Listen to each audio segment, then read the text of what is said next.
Hi friends, అందరికీ నమస్కారం. Welcome back to my channel.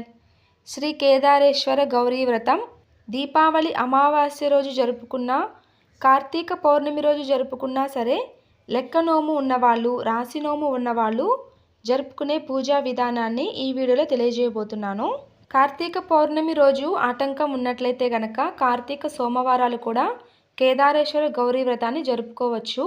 అలాగే దీపావళి అమావాస్య రోజు ఆటంకం ఉన్నవాళ్ళు కూడా కార్తీక మాసంలో జరుపుకోవచ్చు. శ్రీ కేదారేశ్వర గౌరీ వ్రతం నోములని ఆనవాయి ఉంటే మాత్రమే జరుపుకోవాలి. కొత్తగా జరుపుకోదలిచిన వాళ్ళు నోముదారం ఉంటే గనక జరుపుకోవచ్చు. ఆ నోముదారాన్ని పెట్టుకొని కొత్త నోముదారాలు తెచ్చుకొని వ్రతాన్ని జరుపుకోవాల్సి ఉంటుంది. కొత్తగా నోము ఎలా జరుపుకోవాలి, నోము పట్టడం అంటే ఏమిటి, నోముదారం దొరికితే నోము ఎలా నోచుకోవాలి, వీటి గురించిన పూర్తి వివరాల వీడియోస్ అన్నీ కూడా మన ఛానల్లో ఆల్రెడీ నేను పోస్ట్ చేస్తున్నాను. లింక్స్ అన్నీ కూడా డిస్క్రిప్షన్లో ప్రొవైడ్ చేస్తాను. కావాలనుకున్న వాళ్ళు తప్పకుండా విజిట్ చేయండి ఫ్రెండ్స్. మన ఛానల్ని మీరు ఫస్ట్ టైం చూస్తున్నట్లయితే కనుక ప్లీజ్ సబ్స్క్రైబ్ చేసుకోండి. ప్రతి నెలకి సంబంధించిన ముఖ్యమైన పండుగలని, ఆ నెలకి సంబంధించిన శుభ సమయాలని ఎప్పటికప్పుడు నేను మీకు తెలియజేస్తూ ఉంటాను.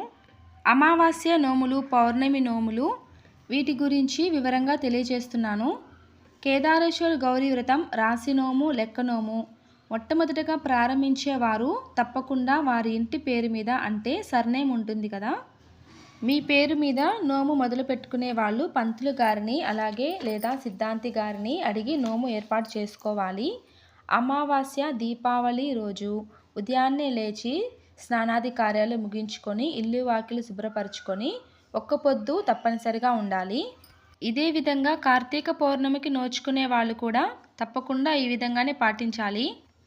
పండ్లు, పాలు స్వీకరించవచ్చు. పూజా సామాగ్రి ఏర్పాటు చేసుకోవాలి. కలశం, చెంబు, టెంకాయలు, తమలపాకులు, పూలు, పండ్లు, ఆకులు, వక్కలు, తాంబూలాలు, నైవేద్యాలు, కర్పూరం, హారతి పళ్ళెం, అగరవత్తులు, కడ్డీలు, అగ్గిపెట్టె, ఒత్తులు, దీపాలు, నూనె మొదలగు సామాగ్రి వస్తువులు ఏర్పాటు చేసుకోవాలి.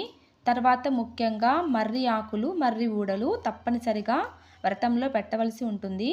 ఇవి పెట్టి కేదారేశ్వర గౌరీ వ్రతం నోము నోచుకోవాలి. ఇవి చాలా ముఖ్యం. తర్వాత రాశి నోము ఉన్నవాళ్ళు పండ్లు, పూలు, నోముదారాలు, పసుపు కొమ్ములు, వక్కలు, ఆకులు, తమలపాకులు, అరిసెలు, వడలు, నైవేద్యాలు అన్నీ కూడా ఏర్పాటు చేసుకొని నోము నోచుకోవాలి.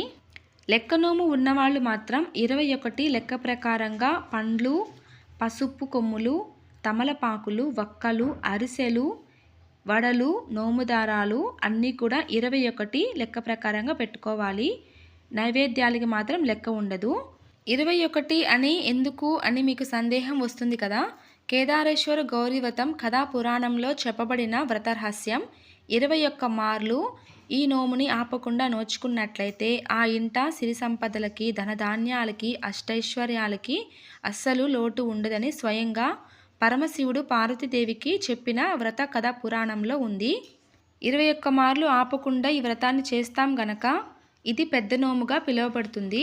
రాశి నోము, లెక్క నోము ఉన్నవాళ్ళు పంతులు గారి చేత నోము నోచుకున్నట్లయితే పూజ పూర్తయిన తర్వాత నోము కథ శ్రద్ధగా విని చివరన టెంకాయ కొట్టుకోవాలి. తర్వాత నైవేద్యాలు సమర్పించి హారతి ఇచ్చి బ్రాహ్మణుడికి దక్షిణ వారి శక్తి కొలది స్వయం పాకం అలాగే దక్షిణ తాంబూలం సమర్పించి ఆశీర్వాదం తీసుకోవాలి. ముఖ్యంగా నోము దారాలని కథ పూర్తయిన తర్వాత ఇంటిల్లిపాది కట్టుకోవాలి. భర్త భార్యకి, భార్య భర్త పిల్లలకి కట్టాలి. ఇంటి పెద్దకి పూజారి కడతారు. తర్వాత ఇంటి ఆడపడుచులకి, వారి కుటుంబ సభ్యులకి నోముదారాలు తప్పకుండా ఇవ్వాలి. మీరు ఇంటి పెద్ద అయితే మీ ఇంటి పేరు మీద ఉన్న వాళ్ళు మీ దగ్గర మీతో పాటు నోము ఒకే దగ్గర నోచుకోవచ్చు. పంతులు గారు లేకుండా స్వయంగా నోము నోచుకుంటే గనక పుస్తకంలో ఉన్న కేదారేశ్వర గౌరీ వ్రతం కథా పురాణంగా ఉన్నట్లు చేస్తే సరిపోతుంది. నోము దారాలు అలాగే వ్రతంలో పెట్టిన నైవేద్యాలు, లెక్క నోము ఉన్నవాళ్ళు పెట్టిన 21 పండ్లు మొదలైనవి ఇంట్లో వారే భుజించాలి, బయటికి పంపకూడదు. మీకు ఏదైనా సందేహాలు ఉంటే తప్పకుండా కామెంట్ చేయండి, తెలియజేస్తాను. తర్వాత గౌరీదేవి సామాల్ని నాగుల చవితి రోజు పుట్టకి తీసుకొని వెళ్ళి అక్కడ పెట్టి పూజించాలి. ఇది తప్పకుండా చేయాలి. గౌరీదేవికి టెంకాయ కొట్టి నైవేద్యం సమర్పించాలి. పూజ వ్రతం పూర్తయిన తర్వాత ఒక టెంకాయ కొట్టుకొని నైవేద్యాలు సమర్పించి తర్వాత మరలా ఇంకొక టెంకాయని కొట్టి హారతి ఇవ్వాలి. కేదారేశ్వర గౌరీ వ్రతం ఇంతటితో పూర్తి అవుతుంది. పంతులు గారిని అడిగి అదే రోజు కలశం కదిలించి వేయాలి.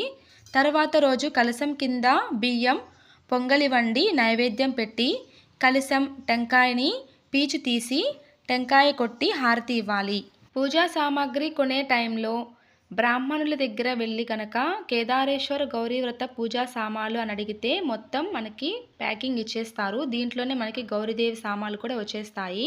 కేదారేశ్వర గౌరీ వ్రతం లెక్క నోము రాశి నోము ఉన్నవాళ్ళు దీపావళి అమావాస్య రోజు కార్తీక పౌర్ణమి రోజు ఏ విధంగా జరుపుకోవాలి అనే విషయాల్ని పూర్తి వివరంగా తెలియచేశాను. మీకు ఇంకా ఏదైనా సందేహాలు ఉంటే తప్పకుండా కామెంట్ సెక్షన్లో తెలియచేయండి ఫ్రెండ్స్. నేను చేసిన ఈ వీడియో మీకు ఉపయోగపడినట్లయితే ప్లీజ్ లైక్ చేయండి, షేర్ చేయండి.